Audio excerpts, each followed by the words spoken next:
Delta FM Municipal 2020. Parole de candidat. Bonjour à tous, nouvelle édition de Parole de candidat. Aujourd'hui, nous sommes à Hazebrouck et nous allons à la rencontre de Didier Thibérien. Bonjour Didier Thibérien. Bonjour. Je suis avec Hélène Fruchard pour animer cette émission. Hélène Fruchard de la rédaction de l'Indicateur des Flandres. Bonjour Hélène. Bonjour. Parole de candidat, c'est parti.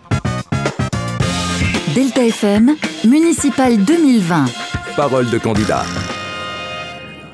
Didier Thibérien, vous êtes donc candidat à la mairie d'Hazebrouck. Est-ce que pour commencer, vous pouvez vous présenter pour les auditeurs qui ne vous connaissent pas encore ? Bien volontiers, Didier Thibérien, 70 ans, retraité du ministère de l'économie et des finances, ancien inspecteur divisionnaire des finances publiques, spécialisé dans la gestion publique locale, les finances publiques et la commande publique pendant près de 40 ans. J'ai exercé en Normandie, à Onscott, à Saint-Omer, à Calais. J'ai fini ma carrière comme comptable public de la communauté urbaine de Lille.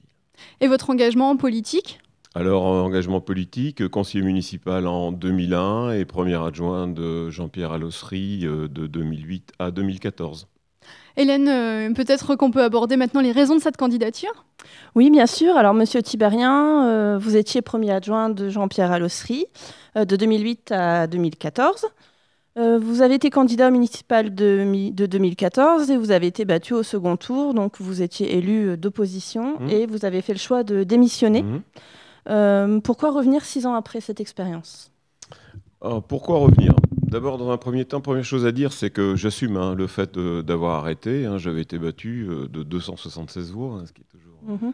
Voilà, mais seule la victoire compte. Et donc, j'étais effectivement dans une période où je me dis, bon, bah voilà, je suis battu, on laisse la place. Et puis, pourquoi revenir ? Pourquoi revenir ? Parce que la situation de notre ville me semble particulièrement difficile. Et c'est un doux euphémisme. Et donc, et comme certains de mes amis sont venus me solliciter pour prendre la tête de liste, après un long moment de réflexion, eh bien, j'ai accepté de revenir pour tenter cette élection et, en cas de victoire, de remettre Hazebrouck sur des rails. Qu'est-ce qui vous plaît dans l'engagement pour votre commune ? Ce qui me plaît, c'est les autres. C'est ce que j'ai découvert en tant qu'élu municipal, que ce soit d'ailleurs d'opposition que de majorité, c'est la rencontre des autres.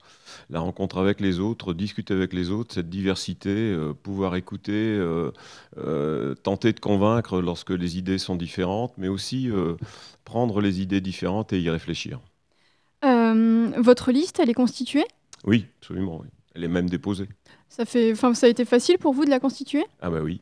Oui, j'ai presque envie de dire que j'avais des problèmes de riches pour faire cette liste, et ce qui est d'ailleurs humainement très difficile parce que forcément on crée des frustrations, des amis qu'on ne peut pas prendre sur la liste, et puis lorsqu'on fait une liste, à la fin, en fin de liste, on sait qu'on ne sera pas éligible et malgré tout on se bat, on s'engage, et en cas de victoire on n'est pas élu, et je veux bien comprendre que c'est particulièrement difficile pour certains de mes amis.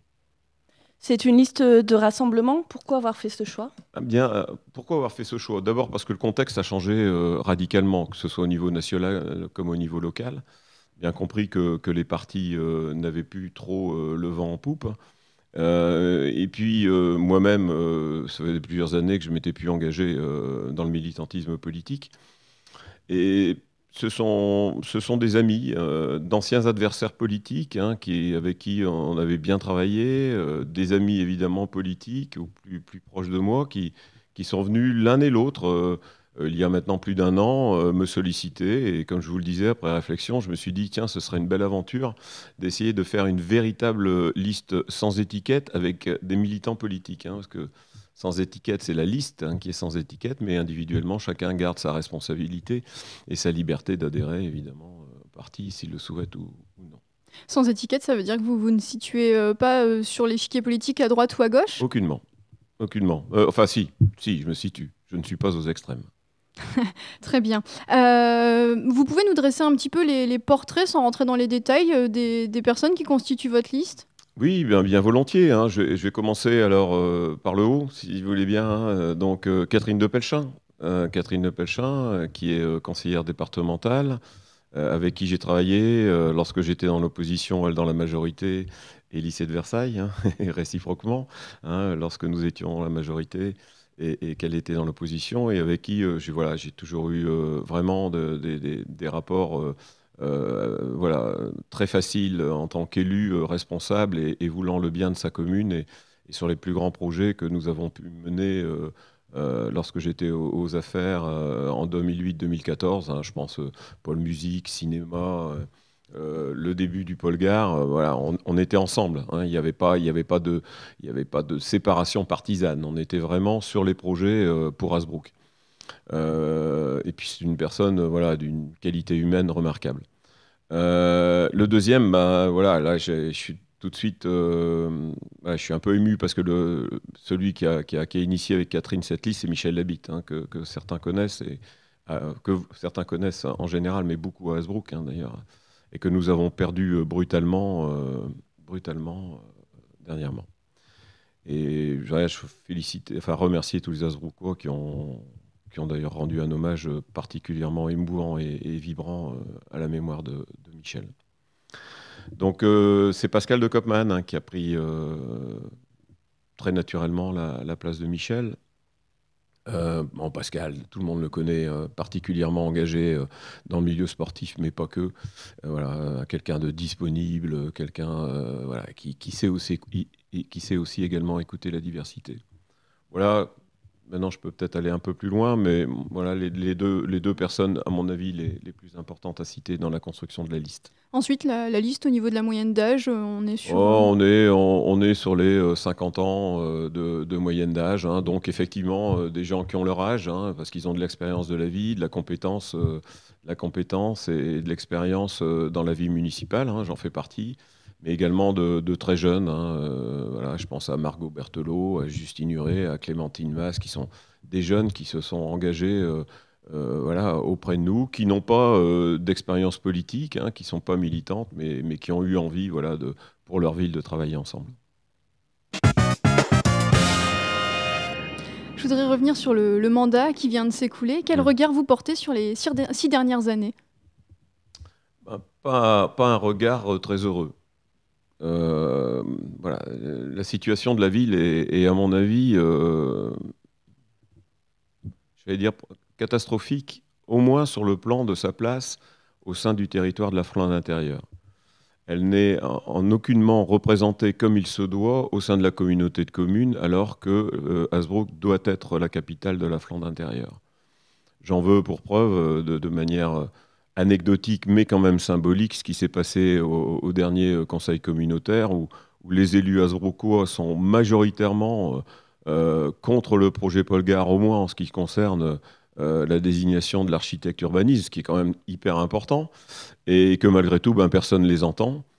Voire même que le vice-président chargé de l'urbanisme, lui, est assez d'accord avec la frustration des élus hasbrouckois, mais vote pour quand même. Donc je dis, mais on est où là ? C'est le bazar dans cette commune au niveau des élus qui la représentent.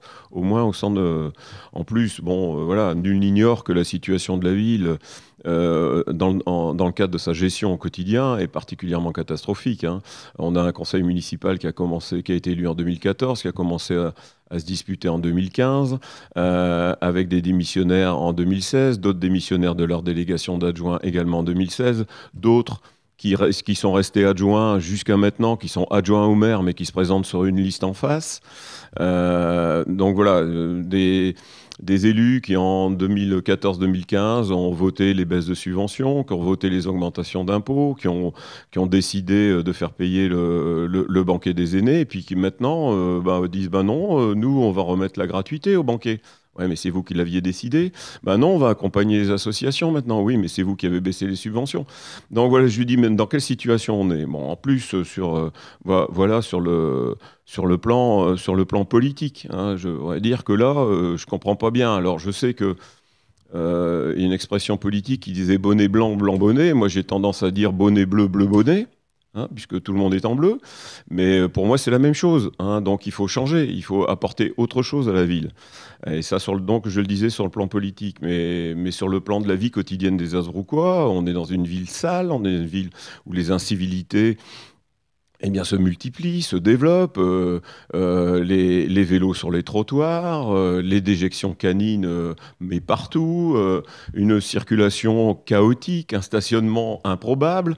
Il est plus que temps qu'on remette des gens qui veulent faire aux affaires à la mairie d'Hazebrouck. Un petit mot peut-être sur votre programme avec Hélène ? Oui, déjà, est-ce qu'on peut revenir un petit peu sur la CCFI ? Vous en parliez tout à l'heure. Comment envisagez-vous votre rôle au sein de la CCFI ? Est-ce que vous voulez faire partie de l'exécutif ? Ah, mais au-delà, le maire d'Hazebrouck, quel qu'il soit, se doit d'être candidat à la présidence de la CCFI. Comment peut-on imaginer que, maire d'Hazebrouck, on se dise la CCFI, non, ça ne m'intéresse pas. Moi, je vais aller m'occuper de ma mairie, tranquille. Des compétences importantes sont parties à la CCFI. La voirie, il y a des rues, il y a des parkings à Hazebrouck, c'est Shanghai, quoi. Ou Beyrouth, il y a quelques années. Et là, on ne s'en occupe pas. La compétence voirie à la CCFI. L'impôt économique a été transféré de la ville d'Hazebrouck, enfin de toutes les villes de la commune, à la CCFI. On était le premier contributeur. Donc c'est bien l'impôt économique des entreprises hazebrouckoises qui partit à la CCFI et on ne s'occupe pas de ce qui se passe à la CCFI. Comment mieux s'occuper de la CCFI que d'en être, donc dans l'exécutif, et de revendiquer la présidence. C'est-à-dire quel que soit le résultat des élections ailleurs, si je suis élu maire d'Hazebrouck, je me présenterai à la présidence. Rien que pour démontrer tout l'intérêt que je porte à la gestion de la CCFI. Vous pouvez aborder d'autres points de votre programme ? Oui, bien entendu, bien entendu. Il y a un point qui m'importe, j'en ai un petit peu parlé là, c'est la sécurité. Alors, c'est vrai qu'on n'est pas dans un secteur où la délinquance est particulièrement forte. Loin de là. On est dans une ville calme, relativement tranquille. Néanmoins, les incivilités perturbent la vie quotidienne des Hazebrouckois et je trouve qu'elles se développent de plus en plus. J'en parlais tout à l'heure. Aberrant, vous allez rue piétonne à Hazebrouck, vous avez des jeunes qui roulent à vélo et c'est des jeunes, ils s'amusent, ils font voilà, des jeunes et ça c'est normal. Mais on doit contrôler ça pour empêcher. Moi je vois des personnes âgées qui en ont peur de ces mouvements-là. Il n'y a pas que ça, évidemment. Il y a ces déjections canines, ça je reviens là-dessus parce que ça devient incroyable, quoi. Je veux dire, franchement, il n'y a plus de respect des uns des autres. Je pense que c'est une minorité de gens qui perturbent la vie quotidienne des Hazebrouckois. On se doit d'empêcher ça. Alors comment le faire ? C'est bien gentil de dire on doit changer les choses, maintenant c'est comment faire.